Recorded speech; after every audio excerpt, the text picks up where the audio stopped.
और सीधा रुख करेंगे बहराइच का, जहां उत्तर प्रदेश के मुख्यमंत्री योगी आदित्यनाथ क्या कुछ कह रहे सुनाते हैं आपको। प्रधानमंत्री मोदी जी के विरासत और विकास के सब ध्यान को आगे बढ़ाते हुए आज बहराइच के इसी चित्तौड़ा नामक स्थान पर एक कार्यक्रम संपन्न हो रहा है और साथ साथ बहराइच के मेडिकल कॉलेज का नामकरण भी महाराजा सुहेलदेव के ही नाम पर रखा गया है। हॉस्पिटल का नाम बालार कृषि के नाम पर रखा गया है, जो महाराजा सुहेलदेव के गुरु थे उनके नाम पर। और आजमगढ़ के विश्वविद्यालय को भी हमने राज्य सरकार के द्वारा जो विश्वविद्यालय बनाया गया है उस विश्वविद्यालय का नामकरण भी महाराजा सुहेलदेव के नाम पर रखा गया है। बहनों और भाइयों, महापुरुषों के प्रति सम्मान क्या होना चाहिए, उसकी एक अभिव्यक्ति है यह कार्यक्रम। उसकी एक अभिव्यक्ति है यह कार्यक्रम। और मैंने इसीलिए बहराइच के एक कार्यक्रम में आकर के तब कहा था, मैंने कहा था बहराइच की एक धरती पर आकर के मैंने कहा था कि विदेशी आक्रांताओं का महिमामंडन बंद होना चाहिए, राष्ट्र नायकों का सम्मान होना चाहिए, हर हाल में सम्मान होना चाहिए।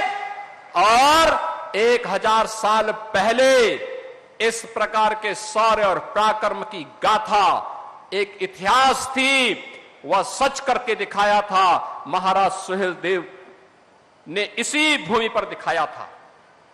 आज ही की तिथि है 10 जून 1934। 10 जून 1934 और 10 जून 1934 की स्थिति पर जब महाराजा सुहेलदेव ने एक विदेशी आक्रांता जो गजनी से चला था भारत को लूटने के लिए, अपनी लगभग 3 लाख की सेना को लेकर, लेकिन उस विदेशी आक्रांता को, उस बर्बर आक्रांता को रोकने की युक्ति महाराज सुहेलदेव ने अपनी कूटनीति के नाते उन्होंने बड़ी प्रखरता के साथ मथुरा से लेकर के बहराइच तक पग पग पर उसके लिए इतनी बाधाएं खड़ी की कि यहां पहुंचते पहुंचते उस दुर्दांत आक्रांता की आधी सेना समाप्त हो चुकी थी। और जब इस चित्तौड़ा नामक स्थान पर महाराज सुहेलदेव के सामने पड़ा तो महाराज सुहेलदेव के साथ कुल 20 से 25 हजार योद्धा थे। 1.5 लाख योद्धा सालार मसूद के साथ पास थे, लेकिन 20 से 25 हजार इन वीर बांकुरों ने उन विदेशी आक्रांताओं को गाजर और मूली की तरह ऐसा काटा कि उसके बाद वो दुष्ट सालार मसूद यहां जिंदा पकड़ लिया गया और उसको सजा भी ऐसी हुई कि जो इस्लाम के अनुसार जहन्नुम में जाने की गारंटी देता है। बहनों और भाइयों, और इसीलिए हम कहते हैं, इसीलिए प्रण था प्रधानमंत्री मोदी जी का एक इस बारे में आदेश था कि राष्ट्र नायकों का सम्मान होना चाहिए। और इसीलिए उस प्रण और उस भाव को व्यक्त करने के लिए मन में एक इच्छा थी, महाराजा सुहेलदेव को जो सम्मान मिलना चाहिए था, इतिहास ने भले ही उनके साथ नाइंसाफी की है, लेकिन डबल इंजन की सरकार उनके साथ नाइंसाफी नहीं होने देगी, क्योंकि हमारे सामने प्रेरणा पुरुष के रूप में ऐसा महापुरुष शौर्य और पराक्रम का प्रतीक होना ही चाहिए जो महाराज सुहेलदेव के रूप में आज हमारे सामने है। और आज उनका एक भव्य स्मारक यहां पर हम लोगों ने बना करके आज बहराइच वासियों को, पूर्वांचल वासियों को,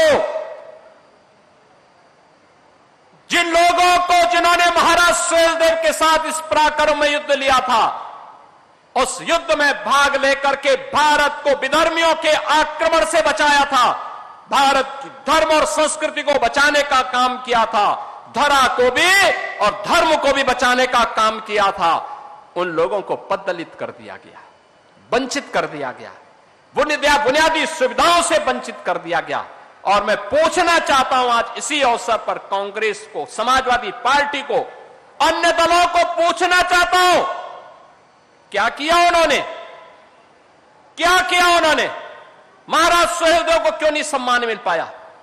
क्यों नहीं सम्मान मिल पाया? आखिर महाराज सुहेलदेव के नाम पर यह भव्य स्मारक पहले क्यों नहीं बन पाया? आजादी के बाद क्यों नहीं बन पाया?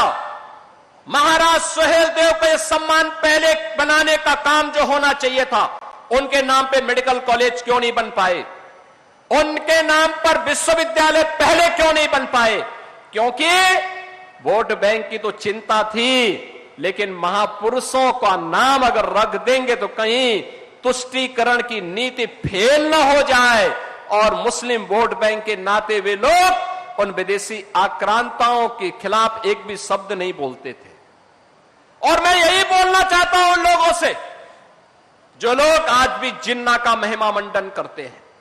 मैं पूछना चाहता हूं, जब भारतीय जनता पार्टी राष्ट्र नायक, राष्ट्र शिल्पी, लौह पुरुष सरदार वल्लभ भाई पटेल की जयंती के कार्यक्रम को यहां पर पूरे प्रदेश के अंदर और देश के अंदर मनाती है, प्रधानमंत्री जी ने स्टैच्यू ऑफ यूनिटी के नाम पर